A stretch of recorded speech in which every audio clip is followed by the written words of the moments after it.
बिस्मिल्लाहिर्रहमानिर्रहीम। नाज़रीन, मैं तुहाडा मेज़बान अमानत अली साबर अपने ज़री चैनल तो तैनूं खुशआमदीद आखना।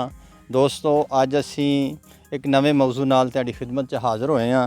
ये वे काउस फार्मिंग यानी कि गावां दा पालना। ये कैसा है, ये कारोबार कैसा है और इन्हां दी किस तरह देखभाल करनी चाहिए है, ये सारी मालूमात तुहाडे नाल असीं शेयर करन वाले हाँ। ते साडे नाल ये जानवरां दे यानी इन्हां गावां दे जिहड़े मालिक साहब ने वो साडे कोल खलोते ने। इन्हां दे नाल असीं गलबात करांगे कि ये कारोबार कैसा है और किस तरह इन्हां दी देखभाल करते हैं। आओ असीं इन्हां नूं मिलने। अस्सलाम वालेकुम जी। वालेकुम सलाम। सर जी, अपना नाम की है? मेरा नाम सरदार अहमद। सरदार अहमद साहब। सरदार अहमद साहब, गावां तुहाडीआं ने ना? हाँ जी। ते किन्ने जानवर ने तुहाडे कोल? मेरे को 23 है। 23 जानवर, माशाअल्लाह माशाअल्लाह। ये मसलन किन्ने चिर तो तुसीं ये कारोबार कर रहे हो? ਅਸੀਂ ਪਿਓ ਦਾਦੇ ਤੋਂ यही कर रहे हैं। डंगर यानी रखने, मज्जां गावां? ਇੰਡੀਆ ਤੋਂ ਪਾਕਿਸਤਾਨ ਬਣਨ ਤੋਂ ਪਹਿਲਾਂ ਦੇ ਇਹੀ ਕੰਮ ਕਰ ਅੱਛਾ, ਇਹੀ ਕੰਮ ਕਰ ਰਹੇ ਹੋ। ਤੇ ਇਹ ਜਿਹੜੀਆਂ ਗਾਵਾਂ ਮਸਲਾ ਸਾਰੇ ਛੋਟੇ ਵਿੱਚ ਬੱਚੇ ਵੀ ਨੇ, ਇਹ ਤੁਹਾਡੇ ਆਪਣੇ ਜਾਂ ਕਿ ਮੁੱਲ ਵੀ ਲਏ ਨੇ ਤੁਸੀਂ? ਨਹੀਂ ਨਹੀਂ, ਜ਼ਾਤੀ ਘਰ ਦੇ। ਪਰ ਤੂੰ ਕੋਲ ਜਿਹੜੇ ਛੋਟੇ ਲੈਵਲ ਦੇ ਜਾਨਵਰ ਨੇ, ਇਹ ਅਗਰ ਕੋਈ ਖਰੀਦਣਾ ਚਾਹੁੰਦਾ ਕਿਸੇ ਕੋਲ, ਕਿੰਨੀ ਕੁ ਕੀਮਤ ਇਹਨਾਂ ਦੀ ਹੋਏਗੀ? ਇਹ ਤਾਂ ਜੀ ਜਿਹੜੇ ਕਿੱਡੇ ਆ, ਨਿੱਕੇ ਜਿਹੜੇ? ਹਾਂ, ਨਿੱਕੇ ਮਸਾ ਮਣ 1.5 2 ਮਣ ਦਾ ਜਿਹੜਾ ਜਾਨਵਰ ਹੋਵੇਗਾ, ਇੱਕ ਅੰਦਾਜ਼ਾ ਹੁੰਦਾ। ਉਹ ਤਾਂ ਜੀ ਗੋਸ਼ਤ ਦੇ ਹਿਸਾਬ ਨਾਲ ਹੀ ਹੈ ਨਾ, ਉਸ ਹਿਸਾਬ ਨਾਲ ਲੈਂਦੇ ਨੇ ਲੋਕ। ਹਾਂਜੀ, ਸਹੀ। ਕਸਾਈ ਤੇ ਗੋਸ਼ਤ ਦੇ ਹਿਸਾਬ ਨਾਲ ਜਾਨਵਰ ਖਰੀਦਦੇ। ਤੇ ਤੁਸੀਂ ਆਪਣਾ ਇਹਨਾਂ ਦੀ ਕਿਸ ਤਰ੍ਹਾਂ ਦੇਖਭਾਲ ਕਰਦੇ ਹੋ? ਕੋਈ ਖੁਰਾਕ ਘਰ ਜਾ ਕੇ ਪੱਠੇ ਪਾਉਂਦੇ ਹੋ? ਹਾਂਜੀ, ਆਪਣੇ ਬੀਜੇ ਨੇ ਪੱਠੇ? ਹਾਂਜੀ, ਸਹੀ ਹੈ। ਬਰਸਨ ਬੀਜਿਆ, ਅੱਗੇ ਨਿਰਾ ਹੀ ਪਾਉਂਦੇ ਸੀਗੇ, ਹੁਣ ਅਸੀਂ ਤੂੜੀ ਰਲਾ ਕੇ ਬਰਸਨ। ਤੂੜੀ ਲਾ ਕੇ? ਉਹ ਤੂੜੀ ਕਿਉਂ ਲਾ ਰਹੇ ਹੋ ਨਾਲ? ਤੂੜੀ ਹੁਣ ਪੱਠੇ ਘਟ ਗਏ ਨਾ। ਪੱਠੇ ਘਟ ਗਏ ਨੇ ਇਸ ਵਜ੍ਹਾ ਤੋਂ। ਸਹੀ ਗੱਲ ਹੈ। ਦੂਸਰਾ, ਅਗਰ ਕੋਈ ਤੁਹਾਡੇ ਕੋਲ ਜਾਨਵਰ ਦੁੱਧ ਦੇਣ ਵਾਲਾ ਵੀ ਹੈਗਾ? ਹੈਗੀਆਂ 2 ਗਾਈਆਂ। 2 ਤੋਂ ਕਿੰਨਾ ਕੁ ਦੁੱਧ ਦੇ ਦਿੰਦੀਆਂ ਨੇ? ਉਹ ਦੁੱਧ ਦੇ ਦਿੰਦੀਆਂ ਜੀ ਬਾਹਰ ਫਿਰ ਕੇ 10 ਕਿਲੋ ਰੋਜ਼ ਇੱਕ ਟਾਈਮ ਦਾ। ਇੱਕ ਟਾਈਮ ਦਾ? 2 ਟਾਈਮ ਚਾਹੁੰਦੇ ਹੋ ਕਿ ਇੱਕ ਟਾਈਮ? 2 ਟਾਈਮ, ਯਾਨੀ 20 ਕਿਲੋ ਜਿਹੜਾ? ਹਾਂ, ਦੋਵੇਂ 20 ਸਿਰ ਦੁੱਧ। ਤੇ ਉਹ ਤੁਸੀਂ ਫਿਰ ਅੱਗੇ ਵੇਚਦੇ ਪੂਛਦੇ ਹੋ? ਵੇਚਦੇ ਆ। ਆਹੋ, ਯਾਨੀ ਆਪਣੇ ਘਰ ਦੇ ਨਿਜ਼ਾਮ ਨੂੰ ਵੀ ਤਾਂ ਚਲਾਉਣਾ ਹੈ ਨਾ। ਤੇ ਅੱਜ ਕੱਲ ਤੁਸੀਂ ਜਿਹੜਾ ਦੁੱਧ ਦੇ ਰਹੇ ਹੋ, ਕਿਸ ਰੇਟ ਨਾਲ ਦੇ ਰਹੇ ਹੋ? ਅਸੀਂ 70 ਰੁਪਏ ਦੇਈਦਾ ਦੁੱਧ ਹੀ। 70 ਰੁਪਏ ਮਸਲ 20 ਕਿਲੋ 10 ਕਿਲੋ ਵੇਚਦੇ ਹੋ? ਕਿੰਨਾ ਵੇਚਦੇ ਹੋ ਤੁਸੀਂ? 10 ਕਿਲੋ ਇੱਕ ਟਾਈਮ ਦਾ 700 ਰੁਪਏ ਦਾ ਯਾਨੀ ਵੇਚ ਦਿੱਤਾ ਤੇ ਆਪਣੇ ਘਰ ਦਾ ਸਰਕਟ ਚਲਾਇਆ। ਮਸਲ ਇਹ ਅਸੀਂ ਚੈਨਲ ਇੱਕ ਬਣਾਇਆ ਤੇ ਇਹਦੇ ਉੱਤੇ ਅਸੀਂ ਸਾਰੀ ਇਨਫੋਰਮੇਸ਼ਨ ਜਿਸ ਤਰ੍ਹਾਂ ਆਮ ਲੋਕਾਂ ਨੂੰ ਇਹ ਦੇ ਰਹੇ ਹਾਂ ਕਿ ਅਗਰ ਤੁਸੀਂ ਗਾਵਾਂ, ਮੱਝਾਂ, ਭੇਡਾਂ, ਬੱਕਰੀਆਂ ਅਗਰ ਪਾਲਦੇ ਹੋ ਘਰ ਇਸੇ ਤਰ੍ਹਾਂ ਜਿਸ ਤਰ੍ਹਾਂ ਤੁਸੀਂ ਕਰ ਰਹੇ ਹੋ, ਤੁਹਾਡੀਆਂ ਚਲੋ ਆਪਣੀਆਂ ਨੇ, ਤੇ ਇਹਦੇ ਵਿੱਚ ਕੋਈ ਫਾਇਦਾ ਹੈਗਾ? ਜੀ ਅਲਹਮਦੁਲਿਲਾ, ਮੇਰੇ ਕੋਲ 5-6 ਬੱਚੇ ਨੇ। ਹਾਂ, ਅਸਲ ਗੱਲ ਹੈ। ਸਾਲ ਹਾਂਜੀ, ਅੱਲਾਹ ਪਾਕ ਵਿੱਚੋਂ ਹੀ ਕਰ ਦਿੰਦਾ ਆ। ਜੀ ਜੀ। ਤੇ ਨਾ ਆਵੇ ਤਾਂ ਕਿਤੇ ਕੋਈ 1-2 ਲੈ ਕੇ ਵਿੱਚ ਛੱਡ ਲੈ। ਸਹੀ ਗੱਲ ਹੈ। ਕੋਈ ਰੁਪਈਆ 5-4 ਲੱਖ ਸਾਲ ਬਾਅਦ ਨਿਕਲ ਆਉਂਦਾ। ਯਾਨੀ ਇਹ ਤੁਸੀਂ ਫਿਰ ਈਦ ਤੇ ਵੇਚਦੇ ਹੋ? ਹਾਂ, ਈਦ ਤੇ ਵੇਚ ਲਈ। ਯਾਨੀ ਕਿ ਬੱਚੇ ਜਿਹੜੇ 5-4 ਦਿਹਾੜੀ ਈਦ ਤੇ ਵਿਕ ਜਾਂਦੇ, ਤੁਹਾਨੂੰ 5-7 ਲੱਖ ਰੁਪਈਆ ਜਿਹੜਾ ਨਾ ਇਹ ਸਿੱਧਾ ਹੋ ਜਾਂਦਾ।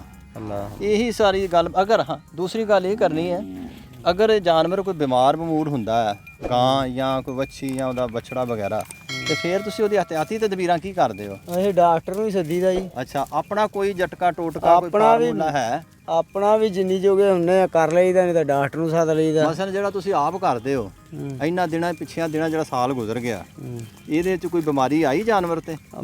ਪਿਛਾਂ ਦਾ ਕੋਈ ਨਹੀਂ ਬਿਮਾਰੀ ਆਈ, ਆ ਮੂੰਹ ਖੁਰਦੀ ਆਈ ਸੀ ਪਿੱਛੇ ਜੇ। ਇਹਦੇ ਵਾਸਤੇ ਤੁਸੀਂ ਜਿਹੜਾ ਸਾਦਾ ਆਪਣਾ ਇੱਕ ਜਟਕਾ ਟੋਟਕਾ ਉਹ ਕੀ ਕਰਦੇ ਹੋ ਤਾਂ ਆਰਾਮ ਆ ਜਾਂਦਾ?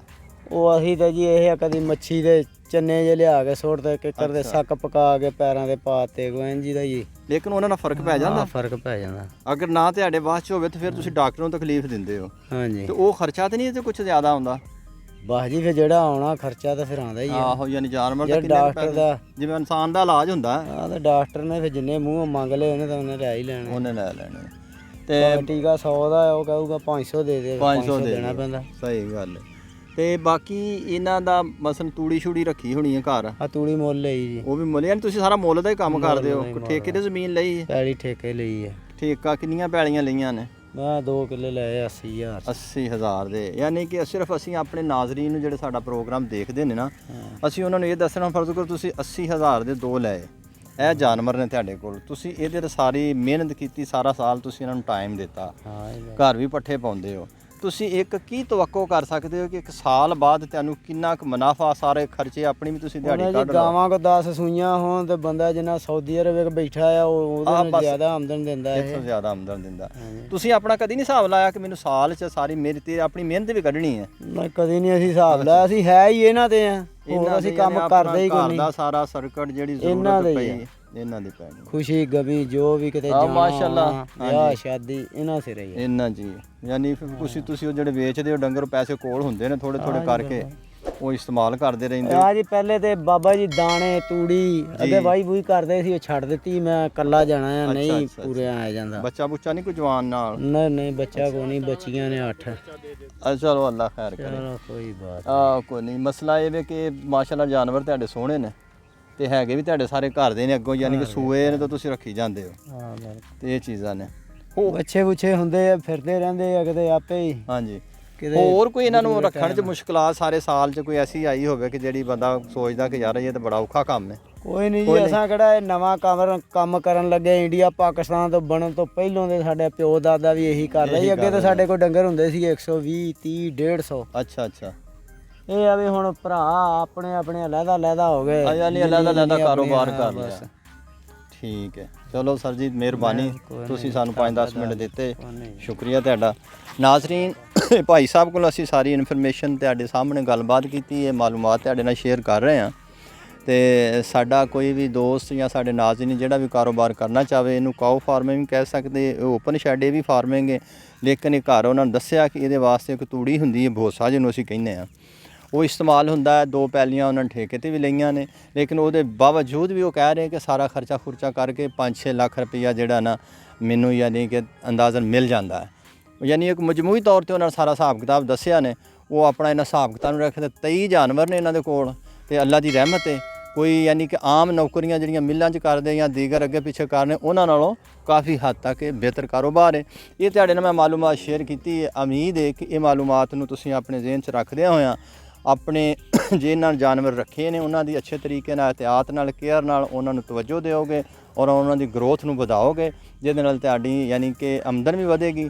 ਔਰ ਜਿਹੜੇ ਨਏ ਲੋਕ ਨੇ ਉਹ ਕੰਮ ਇਹ ਕਰਨਾ ਚਾਹੁੰਦੇ ਨੇ, ਉਹ ਵੀ ਇਹ ਕੰਮ ਕਰ ਸਕਦੇ ਨੇ। ਇਹਦੇ ਵਿੱਚ ਕਾਫੀ ਯਾਨੀ ਸਕੋਪ ਹੈ। ਲਾਈਫ ਸਟਾਕ ਦਾ ਕੋਈ ਵੀ ਹੈ, ਭੇਡ ਹੈ, ਬੱਕਰੀ ਹੈ, ਗਾਏ ਹੈ ਜਾਂ ਬਛੜੇ ਨੇ, ਇਹ ਅਗਰ ਤੁਸੀਂ ਕਰਨਾ ਚਾਹੁੰਦੇ ਹੋ, ਇਹਦੇ ਵਾਸਤੇ ਦੋਸਤੋ ਜ਼ਿਹਨ 'ਚ ਇੱਕ ਗੱਲ ਰੱਖਣਾ, ਜਿਹੜਾ ਮੇਰਾ ਆਪਣਾ ਐਕਸਪੈਰੀਮੈਂਟ ਹੈ ਜ਼ਾਤੀ, ਉਹਦੇ ਵਾਸਤੇ ਥੋੜ੍ਹੀ ਬਹੁਤੀ ਨਾਲ ਤੁਹਾਨੂੰ ਵਾਹੀ ਜ਼ਰੂਰ ਰੱਖਣੀ ਪਏਗੀ।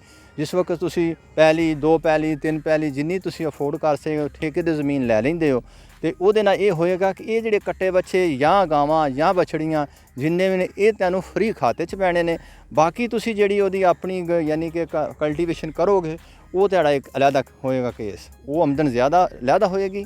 ਇਹ ਤੁਹਾਨੂੰ ਫ੍ਰੀ ਖਾਤੇ 'ਚ ਪੈ ਜਾਏਗਾ। ਫਸਲ ਕੋ ਤੁਸੀਂ ਕੱਟੇ ਪਾਲ ਲੈਂਦੇ ਹੋ ਜਾਂ ਇਹ ਬਛੜੇ ਪਾਲ ਲੈਂਦੇ, ਇਹ ਤੁਹਾਨੂੰ ਫ੍ਰੀ 'ਚ ਪੈਣੇ ਨੇ। ਇਹ ਦੋਸਤੋ ਤੁਹਾਡੇ ਨਾਲ ਇਨਫੋਰਮੇਸ਼ਨ ਸ਼ੇਅਰ ਕਰਨੀ ਸੀ। ਅਗਰ ਤੁਹਾਨੂੰ ਮੇਰੀ ਇਨਫੋਰਮੇਸ਼ਨ ਪਸੰਦ ਆਈ ਹੋਵੇ, ਬਰਾਏ ਮਿਹਰਬਾਨੀ ਕਰਕੇ ਮੇਰੇ ਚੈਨਲ ਨੂੰ ਸਬਸਕ੍ਰਾਈਬ ਕਰਨਾ, ਲਾਈਕ ਕਰਨਾ ਔਰ ਬੈਲ ਆਈਕਨ 'ਤੇ ਯਾਨੀ ਘੰਟੀ ਨੂੰ ਜ਼ਰੂਰ ਉਹਨੂੰ ਦਬਾਉਣਾ, ਤਾਂ ਕਿ ਇਹੋ ਜਿਹੀਆਂ ਅਸੀਂ ਬੜੀ ਜਦੋਜਹਿਦ ਤੋਂ ਬਾਅਦ ਤੁਹਾਡੇ ਵਾਸਤੇ ਇਨਫੋਰਮੇਸ਼ਨ ਲੈ ਕੇ ਹਾਜ਼ਰ ਹੁੰਦੇ ਹਾਂ, ਉਹ ਵੀਡੀਓ ਤੁਹਾਨੂੰ ਬਰ ਵਕਤ ਮਿਲਦੀਆਂ ਰਹਿਣ। ਇਹਨਾਂ ਗੱਲਾਂ ਬਾਤਾਂ ਨਾਲ ਆਪਣੇ ਮੇਜ਼ਬਾਨ ਅਮਾਨਤ ਅਲੀ ਸਾਹਿਬ ਨੂੰ ਇਜਾਜ਼ਤ ਦਿਓ। ਅੱਲਾ ਹਾਫਿਜ਼।